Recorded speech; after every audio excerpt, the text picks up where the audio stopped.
This is Lynn Liaz, and I've got John Ragan, author and speaker, with me. And in fact, he goes by the nickname Captain John Ragan, and he's going to be speaking at the Hear the Watchman conference, which begins Friday, September 30th through Sunday, October the 2nd. Now, if you're unable to make it in person, you can, of course, get their live streaming. And if you use the code LEAHZ, LEAHZ, you can get a discount on the cost of the live streaming for $29.99. I encourage everyone to go do that. Go to hearthewatchman.com because they're going to have a lot of interesting speakers, including, like I just said, John Ragan. Now, John, are you still with me? Yes, I am. Well, I am so happy to have you, and I appreciate you agreeing to come on the show and accept an interview. And you've got a book called The Financial State of the Union that's out. And in fact, you're going to be tying in a subject called The Cost of Ignoring God with your book, The Financial State of the Union, at the Hear the Watchman conference coming up here soon. Do you want to talk to the listeners about that and about any of your experience that kind of enabled you to write this book? I'll try to make that part as brief as possible. I spent 8.5 years after college as an Air Force officer, uh, culminating in last 2.5 years being at the Pentagon working on the nuclear planning system. So I got insights into the government that most people never see. My undergraduate degree is computer science with a business minor. I have an MBA in information systems. And a few years ago, I went back and got a master's in finance. So it's a rather diverse, interesting background that gives me perspective most people don't have. Yes. I mean, I was looking at your webpage and I read all about your experience, in the military. So why don't you tell the listeners about the subject you're going to be talking about Hear the Watchman conference, the cost of ignoring God, and how that ties into this phenomenal book you've written, The Financial State of the Union, because I think it's something that they would all want to hear about. Well, when we look at the problems we have today, the more I read my Bible, the more I see that we're suffering because we ignore the way God told us to do things. And with the upcoming financial collapse and the most likely war that would follow, with leading to a grid down situation, the deadliness of that really can't be understated. It's in excess of 99% fatality rate. And a lot of that goes back to Genesis 3. We had a curse thanks to Adam and Eve. And the curse for man was to work hard for our food. And then along comes this wonderful technology that allows us to bypass that. So much like the garden, we're told that we don't have to listen to what God wants us to do. There's a better way of doing things. And there's other rules that we consider so Old Testament-y, and that includes the Sabbath year, where debts are forgiven. If we did that, we wouldn't be in the financial position we're in today. And combine that with the Jubilee year, where the land's brought back together, it basically would eliminate the disproportionate wealth that we see today that allows us to be exploited and controlled. Yeah, and what really amazes me, and I see this a lot on the internet, is the amount of people that are seeing all these signs, that we are in the end times and that some great things are getting ready to happen.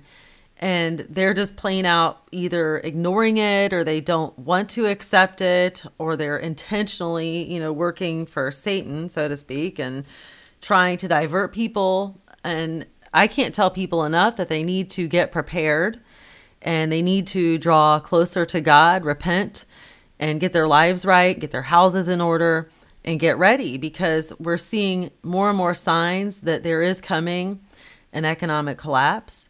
We're seeing signs that martial law is coming. We're seeing signs that the Antichrist is just around the corner. I mean, all sorts of things. Well, I wrote the Financial State of the Union to make it clear that there's no way we can get around this. It's mathematically impossible now. You've probably heard people talk about the unfunded liabilities, Social Security and Medicare being the biggest two. And if we wanted to just try and take care of that, it would require more than all the money in the world. So I don't know about you, but I don't have a solution for something that requires more than all the money in the world. And even if we had more than all the money in the world, the problem is that when you hear that 200 trillion that Professor Kotlikoff talks about, that's what you have to have invested earning interest today. And you need on the order of 5.7% interest, which is tough enough to do as is. And where would you invest that in? There's not enough debt and equities to invest in, and that's just for the Social Security and Medicare problem. We've got a tremendous debt problem as well, which, again, most people concentrate on the federal debt, 19.5 trillion, but that's just a small amount. When you look at the total debt for the United States, government debt, business debt, and personal debt, that is now over $66 trillion. And one of the things I discovered after writing my book, I decided to look at, okay, if we look at government spending and we look at debt service, which is what we're paying in interest plus what we're paying back in principal, and we look at how that's growing currently, how long can we sustain just those two items? And I went into the IRS tax stats and pulled out income, not just wages and salaries, but all income, and projected that out as well. And when I did that, just those two items, debt service and cost of government, eclipsed total income by 2020. That's again for a second, Yeah, that's huge. So what do you foresee prophetically happening in the near future, especially with this election coming up, and with the economy and everything else? Well, when we look at history, there's a run up to the eventual collapse. It's more of a process than an event. There does come that bug hit the windshield moment, but that whole process tends to take around 3 years or so. So when I looked at that 2020 date, obviously we can't get that far because we've got to spend money on things like food and clothing and things of that nature. So I kind of just took a midpoint, which at that time would have been 2017 and a half. And I looked 3 years before that, which would be, mid 2014. And I started seeing things. That's when the deflation started hitting in. That's when negative interest rates started hitting in. And you start seeing an acceleration of events. So I can't tell you exactly when the end point is or what's going to cause it, but I can tell you that we're not looking at 5 years, 10 years, 20 years down the road. They've kicked the can about as far as they can, and we're going to be paying for that soon. And when we look at the lessons of history, what normally happens after severe economic times is war. And this was the example that we had with the Great Depression and World War II. And while we can use that as a guide, what concerns me so much this time around is we've got such wonderful toys to play war with now. Back in World War I, World War II, Europe was devastated both times.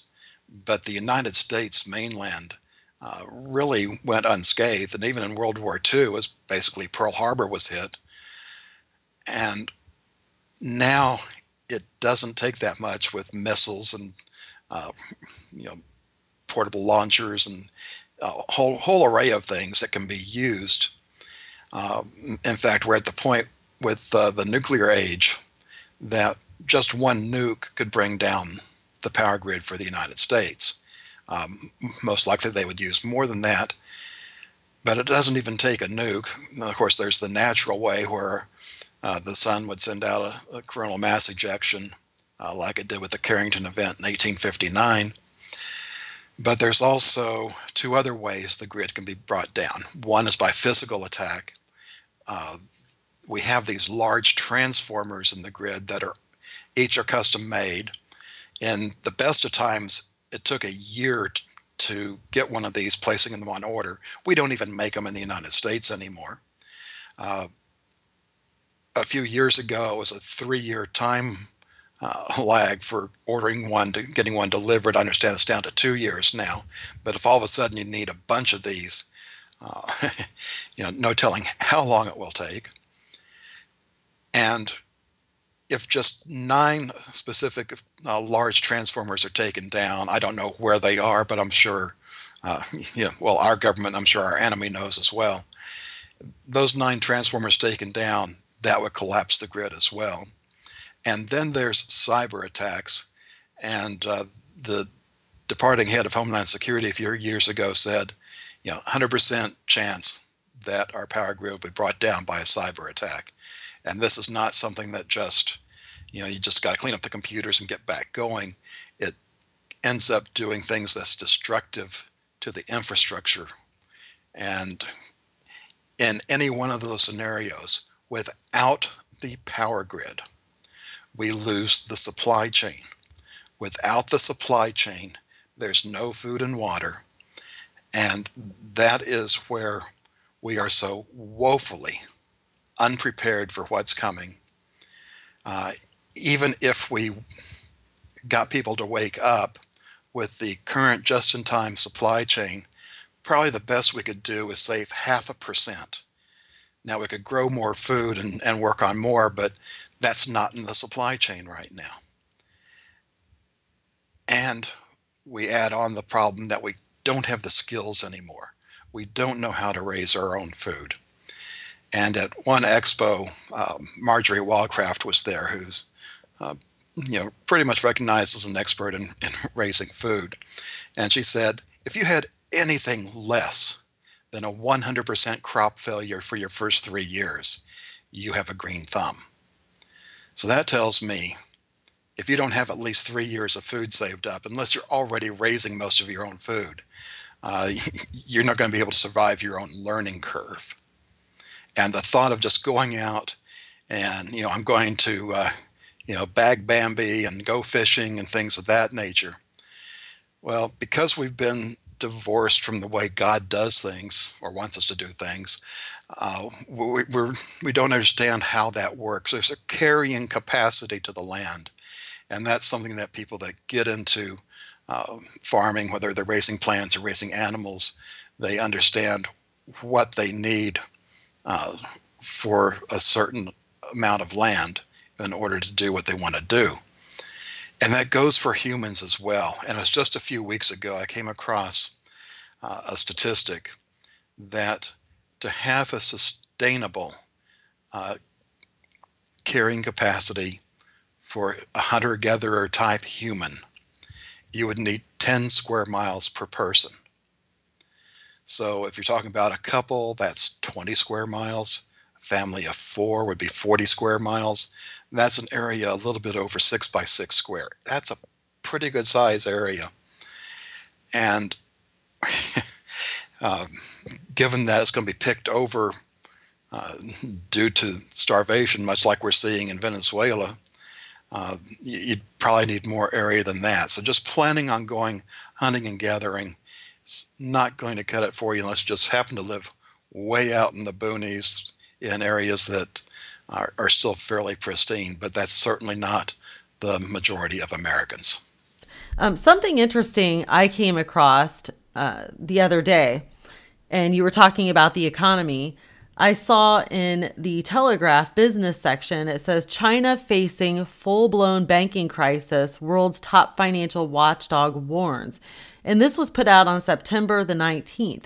And China plays a very important role in what's going to happen with the economy. Did you hear about that bit of news? Yes, I did. And of course, China's been fudging numbers about as much as the United States has. Their growth rate has not been what they've published, and that's part of the reason we've got this big slowdown going on. It's well,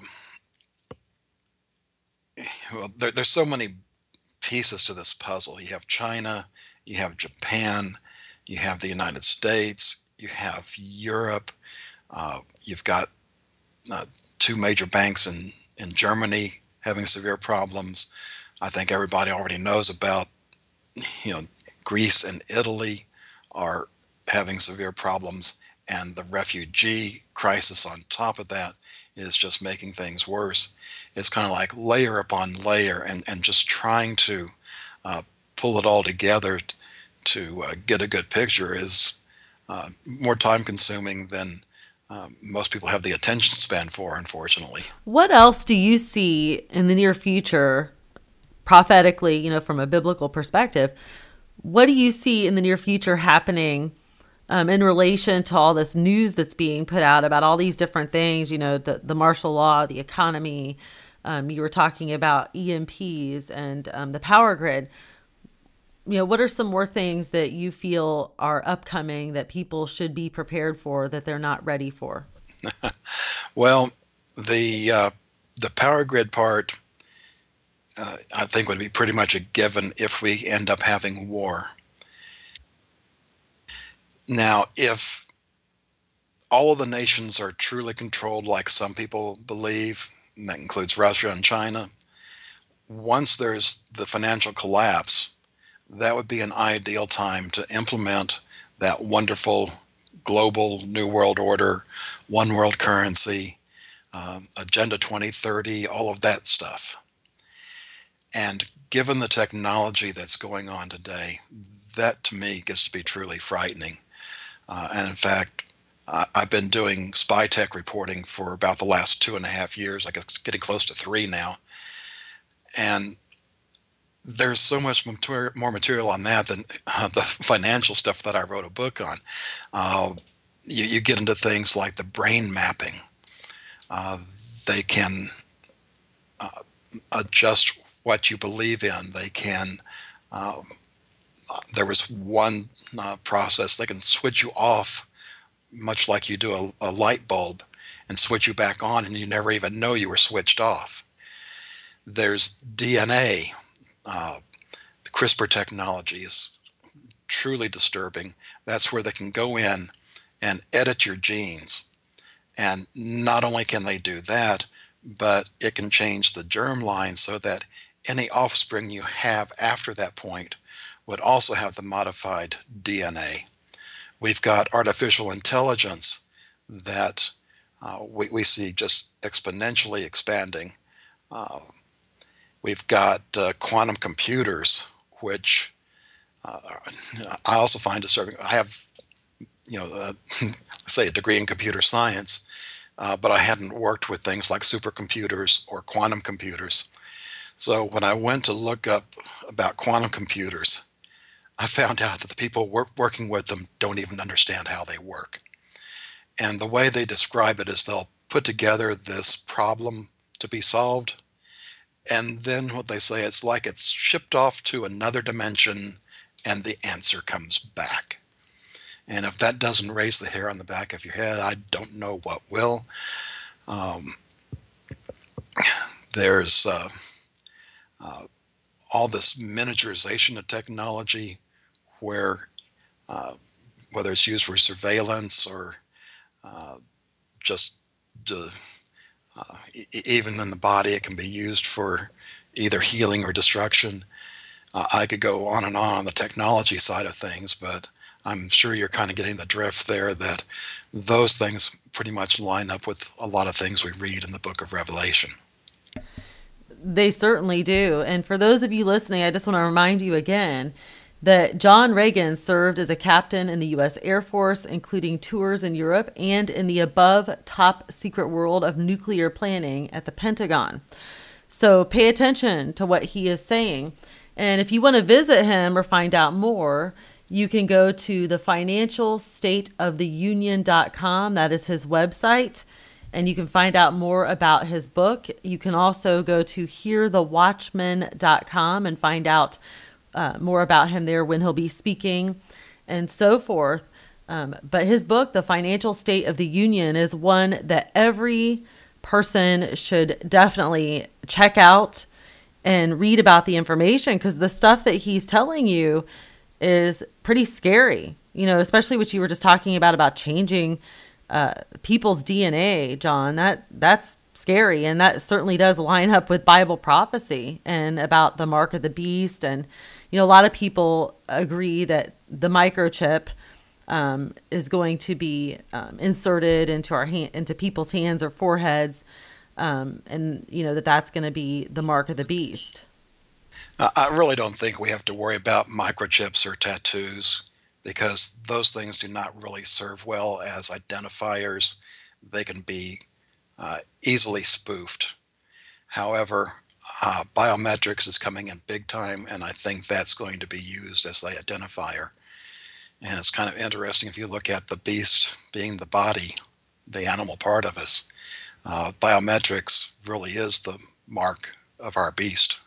Yeah, that's interesting too. I have heard a little bit about biometrics, and that's interesting to get, your opinion on that. And there are a lot of things I've heard in the past, that could go wrong with the microchip. So you feel that it's going to be biometrics then? I think that's the way it's going to go, because with an RFID chip, with just a small amount of technology, you can mimic that ID. So to use it for any secure type transaction is rather meaningless. Much the same with a tattoo. It's pretty easy to make a copy of that tattoo for scanning purposes. So either one of those is not really great for identification purposes. And you even need more than one biometric identifier at a time, just to make sure that you're dealing with a person and not a photograph or some other spoofing technology.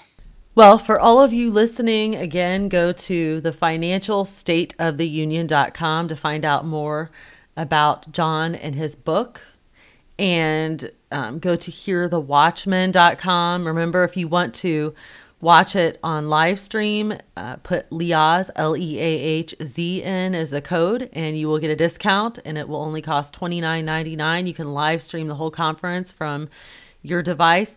John, thank you so much for allowing me to interview you. It's been a pleasure. I'd love to have you back again when we have more time to talk in some more details, because the subjects you're talking about are definitely things that people need to wake up to. They need to be knowledgeable about. They need to realize that time is of the essence, and they need to prepare as much as possible.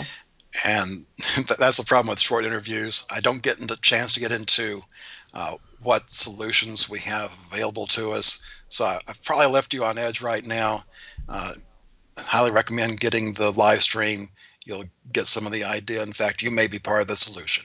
Yes, and unfortunately, we only had time this week to interview everybody for a half hour, but maybe John can come back on when we have a whole hour to talk, and but that might be a little while yet. So if you can, please live stream the event so you can hear more information from John and find out some solutions and what you can do.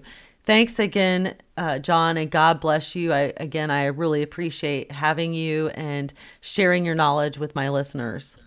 Thank you very much for having me on. Hi, it's Lynn Leahz. Are you ready for one of the most exciting cutting-edge prophecy conferences of 2016? Hear the Watchman. Be part of the most informative, on-fire teachings by some of the most sought-after experts in Bible prophecy. Are you and your loved ones prepared for what's coming in the near future and how it will affect your lives? Are you aware of everything that is about to happen? Hear the Watchman. Finally, there is an event that will connect all the dots. Hear the Watchman. Beginning this September 30th, Hear the Watchman, Knoxville, Tennessee. Can't go in person? No worries.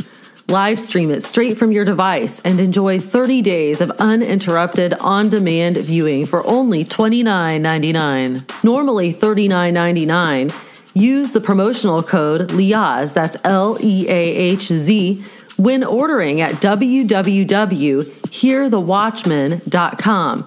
That's www.hearthewatchman.com, and get your live streaming ticket for only $29.99. In fact, Hear the Watchman is so convinced you will be more than satisfied, they are providing everyone with a satisfaction money-back guarantee.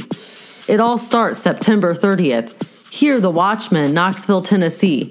Hear the Watchman before it's too late.